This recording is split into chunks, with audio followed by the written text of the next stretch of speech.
At the family barbecue, I discovered my son's toys burning in the fire. My brother smirked and said, "He should toughen up." The next morning, my father was at my door, begging me to save my brother's job. My name is Noah.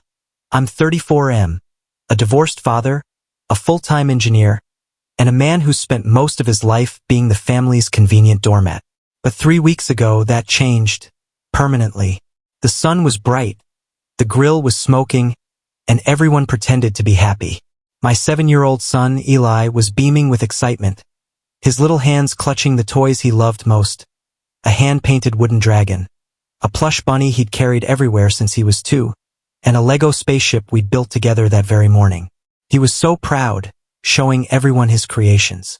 My brother Mark, 36M, leaned against the cooler with his usual smirk, a beer dangling from his fingers like it was an extension of his ego.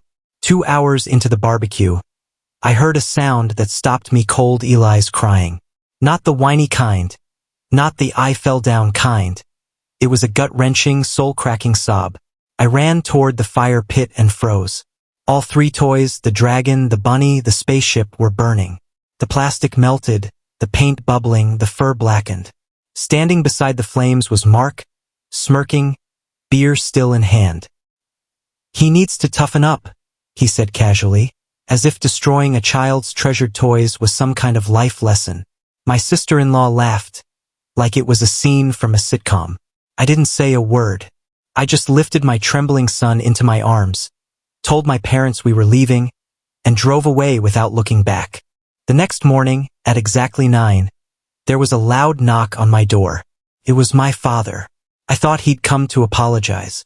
Instead, he walked in and said, "Look, what Mark did wasn't great, but this isn't the time for grudges. Your brother's in trouble at work, serious trouble. They're reviewing all the accounts, and he's asking if you can help smooth things over." I stared at him, confused. My father continued, "You used to work at that firm before you got promoted. You know people on the board, right? Just put in a good word. We're family. Family. The same people who stood by while my son's belongings burned. The same people who laughed when my child cried." Turns out, Mark was under investigation for creative accounting. My father didn't know I still did consulting work for that company. Quietly, off the books. So, I called my friend Karen in compliance. I asked her a simple question. If someone's been routing fake expenses through subdepartmental codes, would the system catch it in the audit? Her response was instant. "You mean like what Mark's been doing?" My blood ran cold. She explained that they'd already flagged it. Nearly $18,000 in fake client entertainment over the past 3 months. But the real shock came when she added, "Your name is on several approvals. We thought you were his supervisor." That's when it hit me. My brother had forged my signature, used my reputation to push his fraud through. That's why my father was suddenly begging. That's why Mark was so desperate. They weren't asking me to help. They were asking me to cover up a crime. That night, I sat down at my computer and wrote an email. Short, calm, and lethal. I said 2 people, Karen from compliance and the head of legal. I attached 3 documents.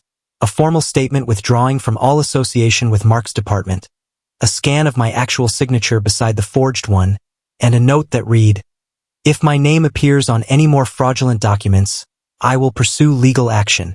Then I hit send. By 5 that evening, Mark's access was suspended. By 6, HR had called him in. By 7, my mother was on the phone, crying so hard she could barely breathe.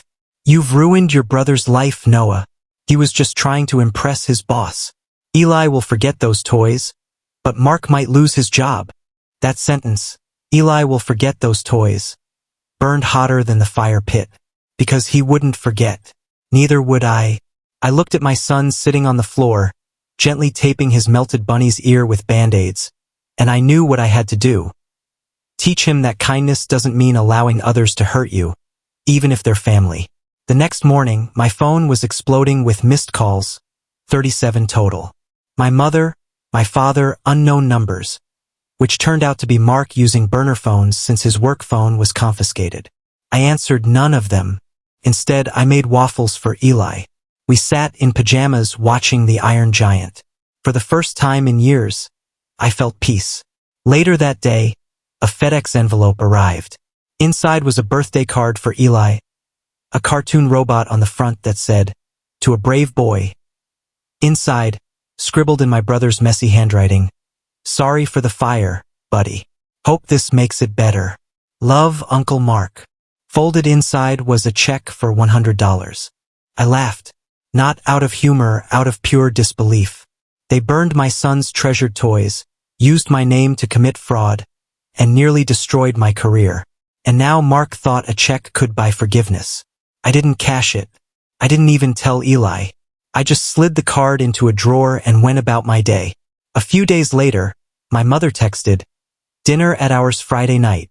We want to talk this through like adults." Against my better judgment, I agreed, not for closure, but to see how far they'd go to twist the story. Friday came. I arrived with Eli, calm, polite. The table was set with lasagna half-eaten, candles lit, and Mark sitting there like a sulking prince. No one greeted Eli. My mother folded her hands like a judge. "Noah, your actions have put this family in a difficult position," she began. Mark interrupted. "I said I was sorry. Why do you have to keep punishing me?" My father added, "You could have handled this privately. You didn't have to ruin his career." Then my mother again, "We know Eli's sensitive. We're sorry about the toys. But he has to learn the world isn't always fair." That was it. I stood up, calm but firm. "No, he has to learn that he doesn't have to accept cruelty from the people who claim to love him." I pulled out a folded piece of paper, a screenshot of the forged signature, the email trail, and the legal confirmation. Mark committed fraud using my name. That's not a family matter. That's a felony. I looked around the table. You called this a dinner to talk like adults. But I'm the only adult in this room. I picked up Eli's coat and added, "And the next time you send him $100 check to buy forgiveness, he'll have his own account, and it'll reject every one of your names." As I turned to leave, I heard Mark mutter, "You're nothing without this grudge." I smiled. He was wrong.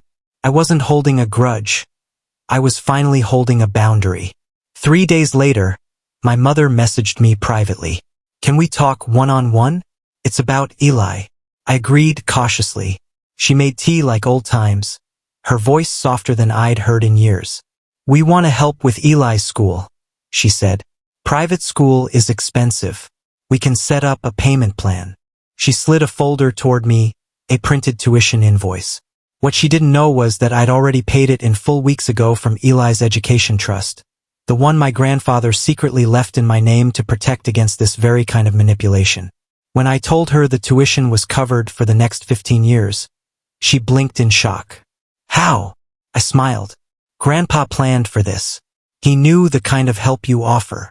She looked like she'd been slapped. "You think we're trying to control him?" I stood, calmly. "Start by apologizing. Not with checks, not with cards, but with truth. Until then, Eli doesn't need your version of help. He needs protection from it." 2 weeks later, I got the email from HR. Mark was officially terminated. Not just for the fraud I reported. Another case surfaced once they dug deeper. The entire scheme collapsed. I didn't celebrate. I didn't tell Eli. I just took him to the toy store that weekend. We bought a Lego space station, a plush robot named Buddy 2.0, and a wooden box to keep them safe. As we walked out, Eli looked up at me and asked, "Is Uncle Mark still mad?" I knelt down and said, "Maybe, but that's not our job to fix. Our job is to build, to protect what we love." He nodded. Then he smiled and said, "Can we get ice cream?" And just like that, life moved forward. A month later, I got a formal letter from my parents. Not an apology, a request to be added as guardians of interest on Eli's education account, in case something happened to me. I didn't reply. I forwarded it to my lawyer and updated the trust, naming my best friend Jamie and Eli's godmother as backup custodians. People who actually showed up. People who protected us because they chose to, not because blood demanded it. Family doesn't begin with DNA. It begins with respect. And sometimes the best way to protect your child is to teach them that real love doesn't burn what you treasure and call it tough love. Like, comment, and subscribe if you believe that protecting your peace and your child's heart is worth more than pleasing anyone who tries to destroy it.